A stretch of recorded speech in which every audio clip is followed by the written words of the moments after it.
Lesson 1, Mapping out the road trip. Hey Anna, I wanted to run something by you. I'm thinking of taking a little road trip this weekend, and I could use your input.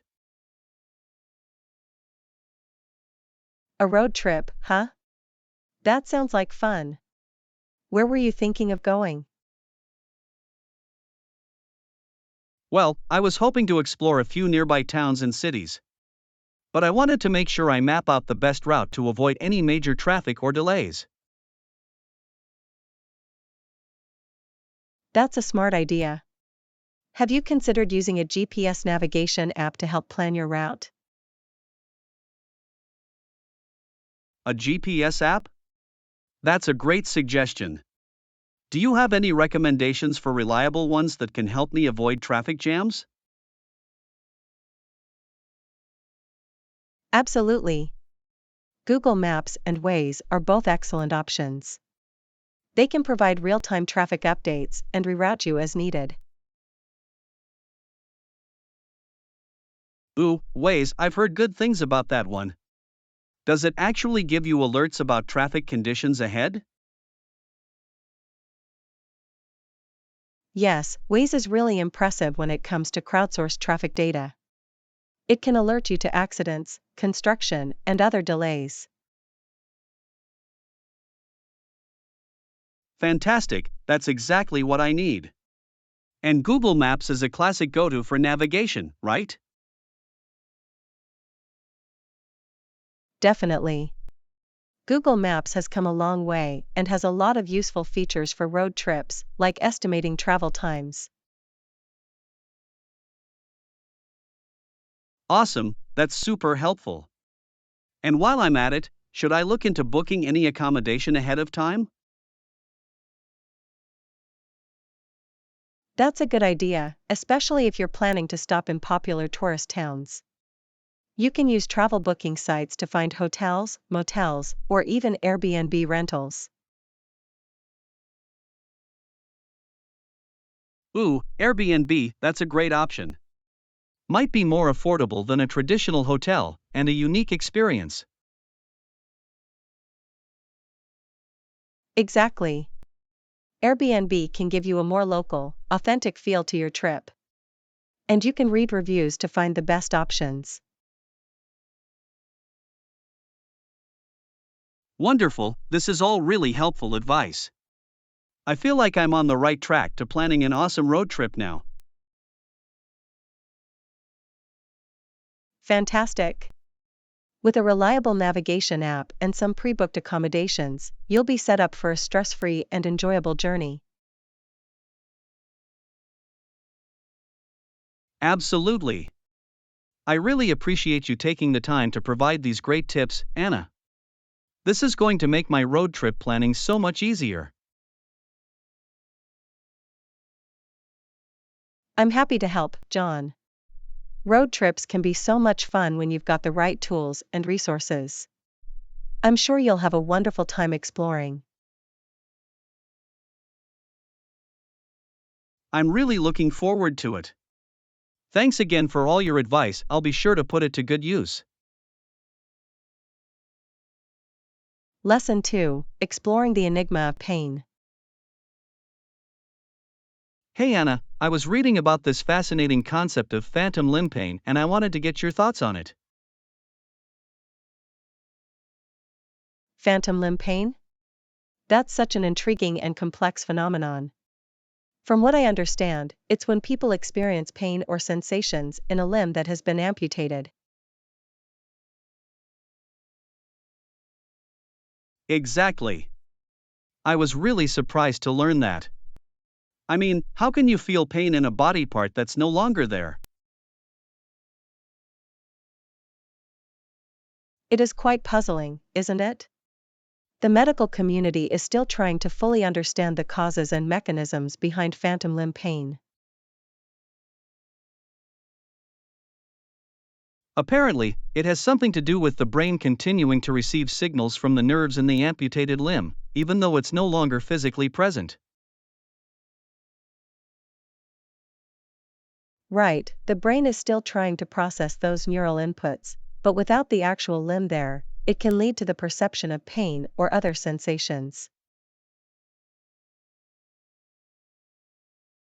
Fascinating. So, in a sense, the brain is sort of tricking itself into thinking the limb is still there, and that it's experiencing pain or discomfort. Exactly. It's like the brain is unable to fully let go of the limb, even after it's been removed. The nerves and neural pathways are still intact, but the physical body part is gone. Wow, that's really quite remarkable.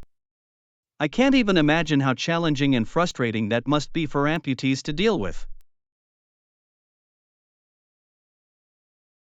Absolutely. Phantom limb pain can be incredibly debilitating and difficult to manage. Researchers are still exploring various treatments and therapies to help alleviate it. I see. So, what sort of treatments or interventions are they looking into? Well, some approaches include things like mirror therapy, where the patient visualizes their missing limb moving, or even using virtual reality to create that illusion. Interesting. I guess the idea is to try to reset the brain's perception and integration of the missing limb. Exactly. The goal is to somehow interrupt or override the neural pathways that are still sending those pain signals to the brain, even though the limb is gone. Fascinating. I had no idea the brain could be so stubbornly attached to a physical part of the body that's no longer there. It really is quite remarkable. The brain-body connection is so complex and intricate. Phantom limb pain just highlights how deeply ingrained these neural patterns can become. Absolutely. This has been a really enlightening conversation. I feel like I have a much better understanding of this intriguing medical phenomenon now. I'm glad I could provide some helpful insights, John. Phantom limb pain is a truly fascinating area of study, and it really speaks to the incredible capabilities and complexities of the human brain. Definitely. I appreciate you taking the time to walk me through this. It's given me a newfound appreciation for the challenges amputees face in dealing with this condition. Of course, I'm always happy to discuss these kinds of fascinating medical and scientific topics. The human body and mind are endlessly intriguing. Couldn't agree more. Well, this has certainly been a thought-provoking conversation. I feel like I've learned a lot about an issue I knew very little about before. Excellent, that was my goal. Discussing these kinds of unique medical phenomena is a great way to expand our understanding of the human experience. I'm glad I could provide some valuable insights. Absolutely. It's been a pleasure chatting with you about this, Anna. I look forward to more enlightening conversations like this in the future. Lesson 3: Finding the perfect vacation rental. Hey Anna, I'm planning a weekend getaway and I was hoping you could help me find a great place to stay. Absolutely, I'd be happy to lend a hand.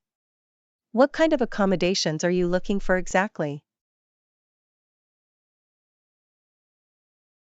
Well, I was hoping to find a cozy little vacation rental, maybe an Airbnb or something similar. Any recommendations in the area?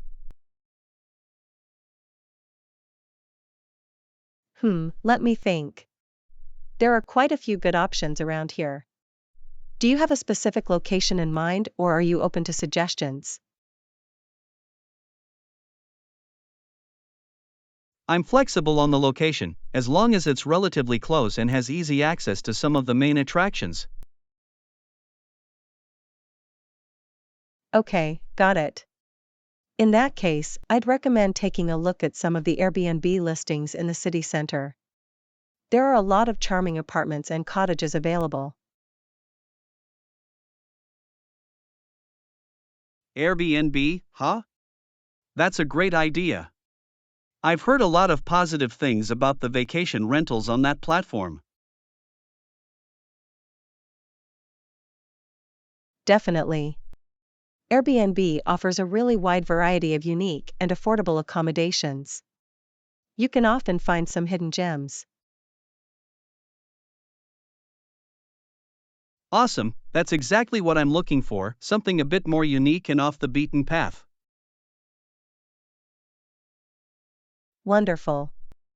You should be able to find plenty of cozy, well-equipped Airbnbs in your desired location. Just make sure to read the reviews carefully. Good point. Reviews are so important when booking a vacation rental. Wouldn't want any unpleasant surprises. Exactly. The reviews can really give you a good sense of the property, the host's responsiveness, and overall guest satisfaction. Definitely.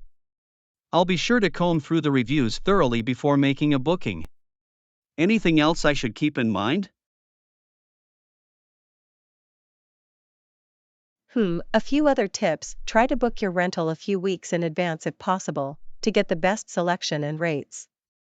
And look for places with good amenities that fit your needs. Got it, that makes a lot of sense. Booking early and finding the right amenities will be key. Anything else I should know? Well, you may also want to consider the check-in/checkout times to make sure they align with your travel plans. And see if the rental has any strict rules or policies. Excellent advice. Paying attention to those logistical details will help ensure a smooth and hassle-free stay. Absolutely. With a little research and planning, I'm confident you'll be able to find the perfect Airbnb for your weekend getaway. Wonderful, this has been super helpful. I really appreciate you taking the time to provide all these great tips. I feel much more prepared to start my search.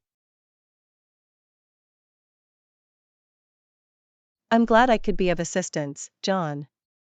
Vacation rental booking can be a bit tricky, but following these guidelines should help you find a great place to stay. Fantastic, I'll be sure to put all this advice to good use. Thanks again, Anna. I'll let you know how the booking goes. Sounds good. I look forward to hearing about your rental find. Enjoy planning the rest of your weekend getaway. Will do, thanks so much. This conversation has been a big help. Talk to you later. Lesson 4: Pursuing Positive Impact. Hey Anna, I wanted to pick your brain about something. I've been thinking a lot lately about how I can make a more positive impact on the world. Ah, that's a noble goal, John. What kind of positive impact are you hoping to make? What areas are you most passionate about? Well, I've been doing a lot of soul searching, and I feel like I want my work and my life to contribute something meaningful, you know? I don't just want to chase money or status. That's really admirable. It's wonderful that you're seeking to find deeper purpose and meaning in your life and work. What kinds of causes or issues are you most drawn to? That's a great question. I'm really passionate about environmental sustainability and protecting our planet for future generations. I'd love to find a way to get involved in that space. Wonderful, the environment is such a critical issue that needs more dedicated advocates. Do you have any specific ideas or skills you could contribute? Well, I have a background in business and marketing, so I was thinking maybe I could help raise awareness for eco friendly initiatives or promote sustainability solutions. That's a fantastic angle. Your business and marketing expertise could be invaluable in driving positive change. Have you considered looking into nonprofit organizations or social enterprises in that field? That's a great suggestion. I've been researching some local environmental nonprofits, and there seem to be a lot of opportunities to get involved. Even as a volunteer, I could make a real difference. Absolutely. And the great thing is, you don't necessarily have to commit to a full-time role. Even contributing your skills and time in a part-time or advisory capacity can have a meaningful impact. You make a really good point. I don't have to completely overhaul my life or career to create positive change. I can start small and gradually build up my involvement. Exactly. And who knows, your initial volunteer work or advisory role could even lead to new professional opportunities that align with your values and goals. That's a really exciting prospect. I'm starting to feel more motivated and inspired to take that first step and get involved. This conversation has been so helpful, Anna. I'm so glad to hear that, John. It's wonderful that you're feeling inspired to channel your skills and passions into something impactful.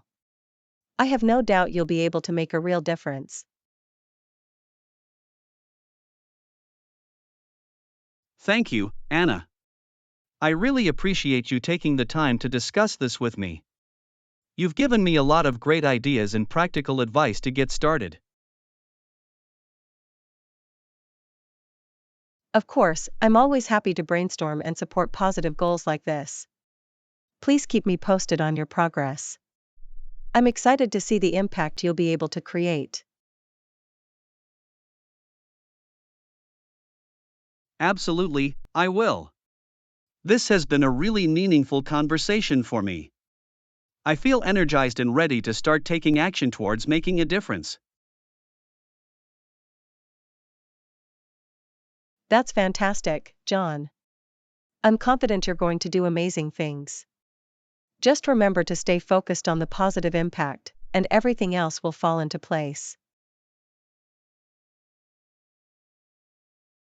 You're right, that's the ultimate goal, to make a real, tangible difference, no matter how big or small. I'm excited to get started. Thanks again, Anna. Anytime, John. I'm rooting for you, and I know you're going to do great things. Wishing you all the best in this new chapter of pursuing positive impact. I appreciate that, Anna.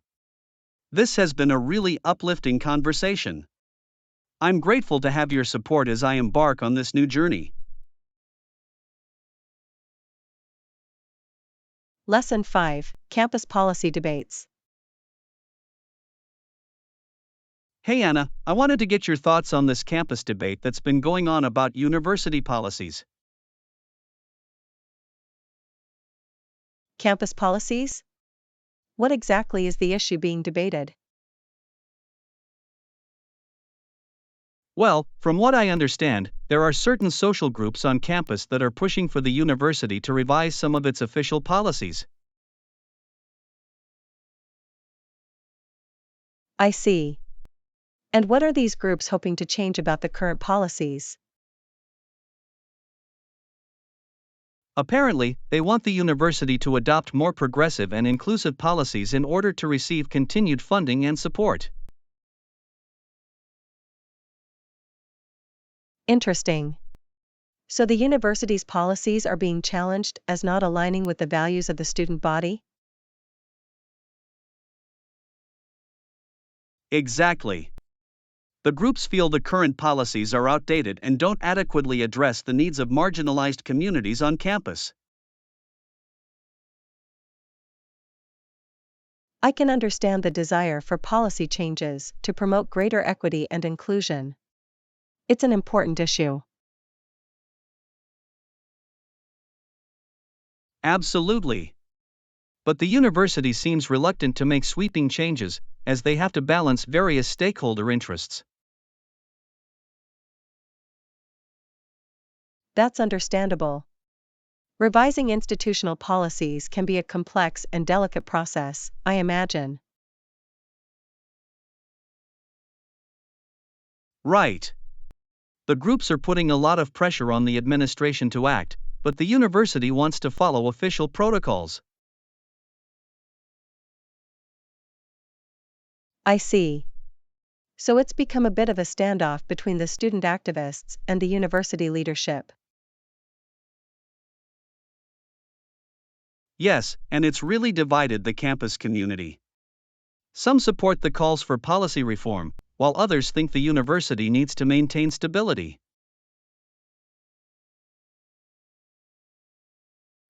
That's a tough situation. Balancing progress and practicality is never easy, especially in an academic setting. Exactly. It'll be interesting to see how this all plays out and whether the university is willing to make the changes the groups are demanding. I agree. It's definitely a complex issue with valid perspectives on both sides.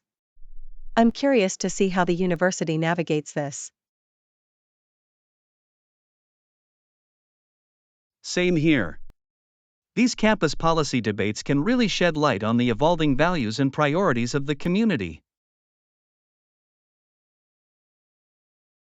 Absolutely. It'll be important for the university to find a way to address the concerns while still upholding its core mission and principles. Definitely. It's a delicate balance, but one that's crucial to get right for the well being of the entire campus. Well said. These are the kinds of discussions that can really shape the future direction of a university. Absolutely. I'm glad we got to dive into this topic. It's a great example of the dynamic issues facing campuses today. Agreed. Discussing these kinds of debates is so valuable for understanding the complexities involved. It's been a thought-provoking conversation. Definitely. I appreciate you sharing your perspective, Anna. These are the kinds of discussions that can really open our eyes. Lesson 6: Exploring the Eclectic World of Hobbies. Hey Anna, I was curious to hear about some of your more unique or unusual hobbies. Do you have any particularly rare or niche interests? That's an interesting question, John. I'd say one of my more unique hobbies is birdwatching. It's a relatively uncommon pastime, but I find it incredibly rewarding. Birdwatching, huh? That's not something you hear about every day. What do you enjoy most about it?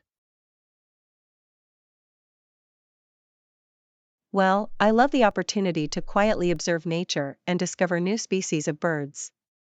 It's almost like a treasure hunt, trying to spot rare or elusive feathered friends.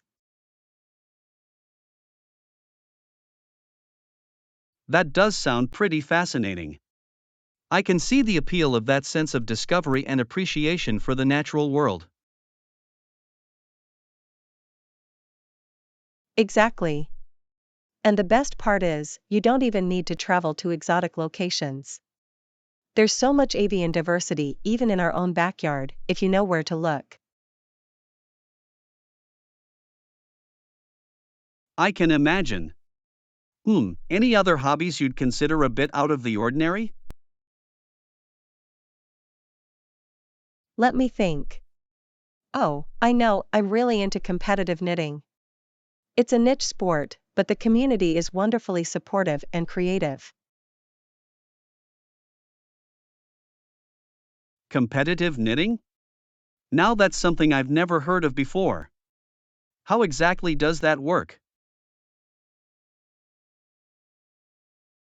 Well, there are all sorts of knitting competitions and challenges, where participants have to complete intricate projects under tight time constraints. It's surprisingly intense. Wow, that sounds both impressive and a little bit hilarious. I can just imagine a room full of people furiously knitting away. Haha, yes, it's quite a sight to behold. But the level of skill and craftsmanship on display is really incredible. It's a unique hobby, for sure. I can imagine. Do you have any other quirky interests that might surprise people? Let me think. Oh, I know, I'm also really into amateur astronomy. I love stargazing and even have a small telescope set up in my backyard. Astronomy, huh? That's a fascinating hobby. What do you enjoy most about it? I love the sense of wonder and exploration that comes with studying the cosmos. There's just something so humbling and awe-inspiring about observing the night sky. I can see that.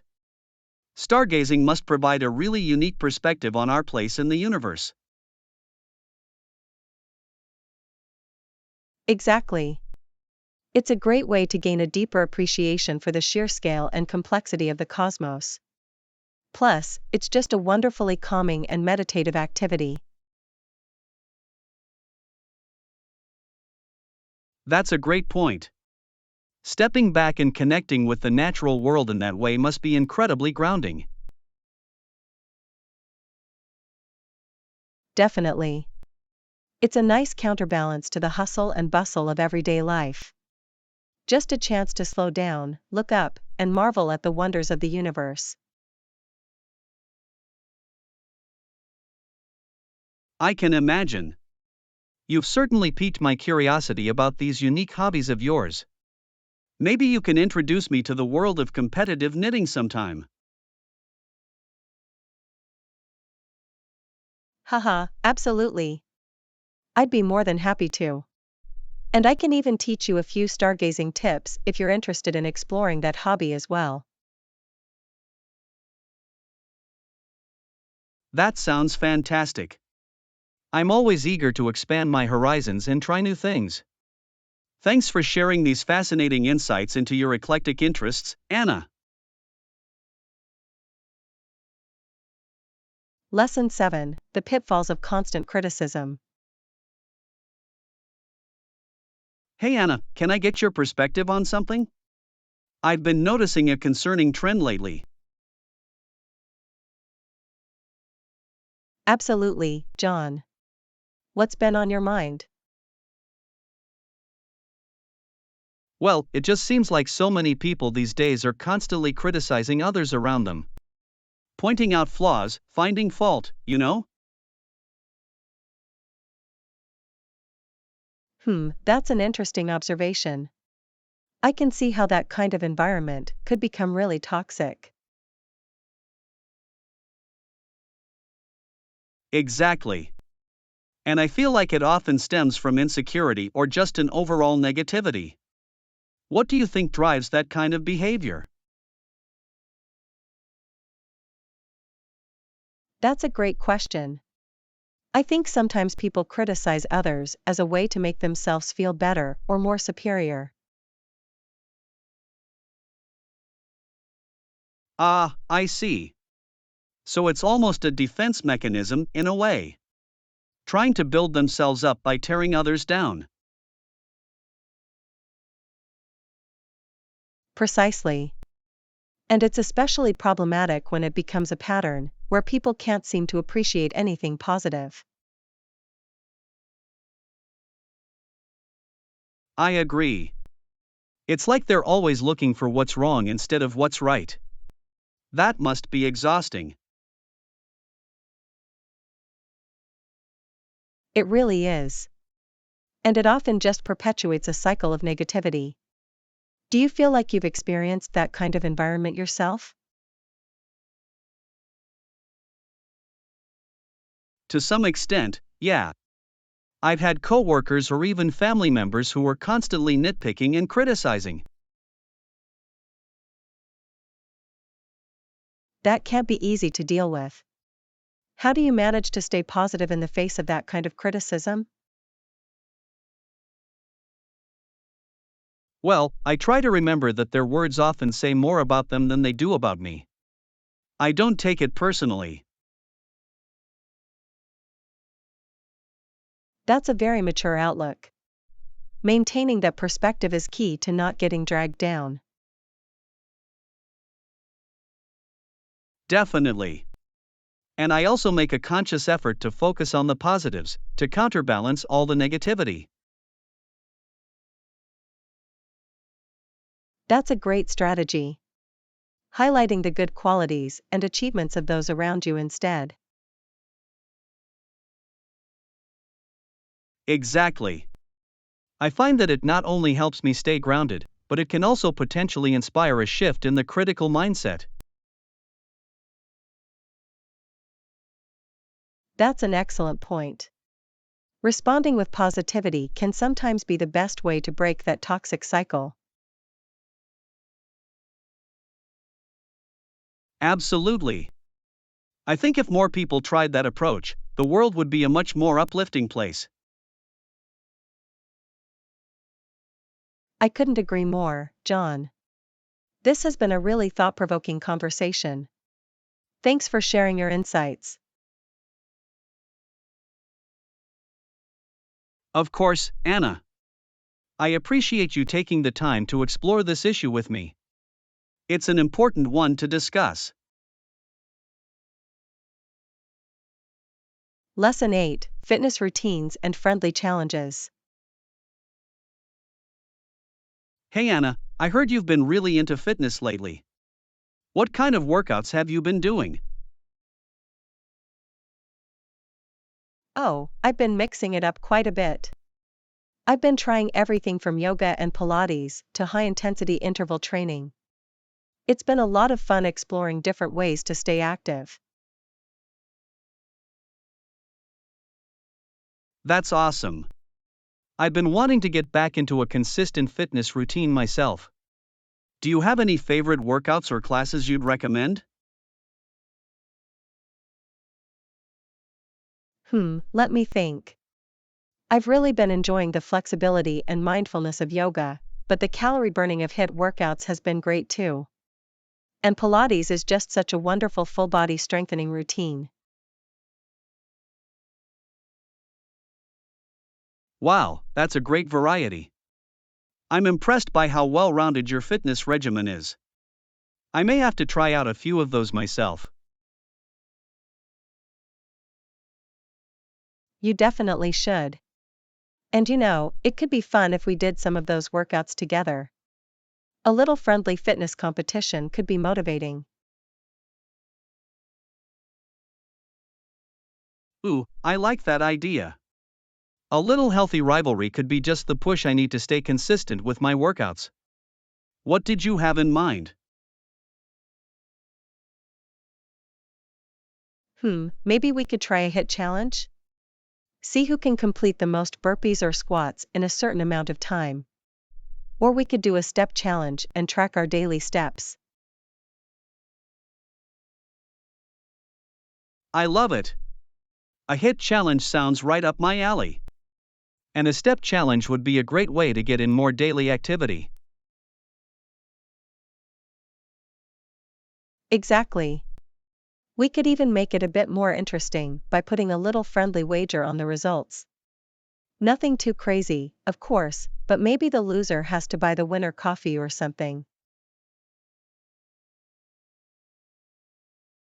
Ooh, now you're talking. A small stakes bet could definitely add an extra layer of fun and motivation. I'm in. When do you want to get this fitness challenge started? How about this weekend? We can decide on the specifics and then get to work training. This is going to be so much fun, John. Friendly competition is the best way to stay motivated. I couldn't agree more. I'm already feeling pumped up and ready to give it my all. This is going to be great. Thanks for the awesome idea, Anna. My pleasure. I'm really looking forward to it.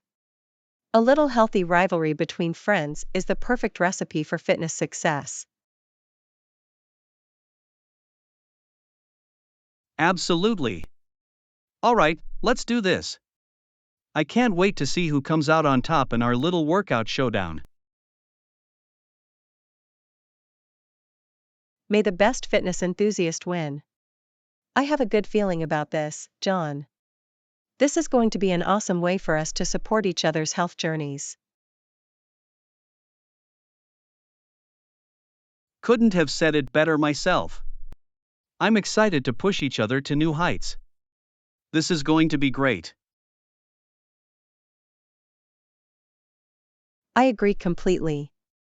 Okay, let's start planning the details and get this challenge underway. I can't wait. Me neither. This is going to be a lot of fun.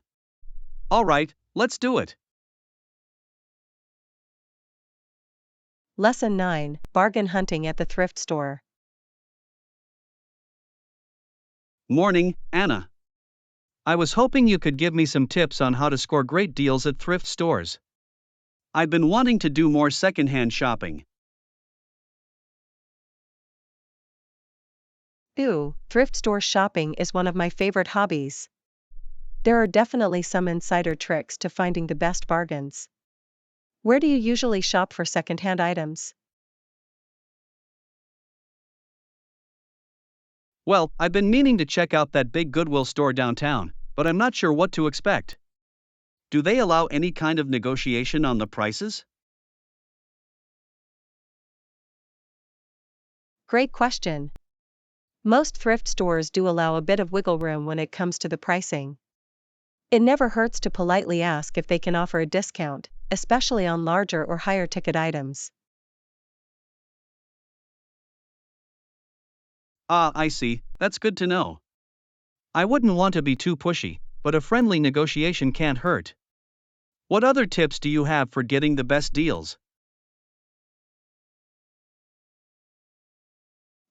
Let's see. One key thing is to shop frequently and be patient. The inventory at thrift stores is constantly changing, so you have to be willing to dig through to find the hidden gems. Ah, yes, the treasure hunt aspect is part of the fun, isn't it? I can see how that would make each visit an exciting experience. Definitely. And another pro tip is to focus on the off-season or less popular items. Things like winter coats in the summer or formal dresses outside of prom season often get marked down heavily. Ooh, that's smart. Targeting the overlooked items is a great way to score some real bargains. I'll have to keep an eye out for those types of deals. Exactly. And don't be afraid to ask the staff if they have any upcoming sales or discounts. A lot of thrift stores will do half-off days or weekly specials. Good call, I'll be sure to inquire about any promotions they have going on. Anything else I should keep in mind? Let me think. Oh, one more tip, check the item quality closely before purchasing.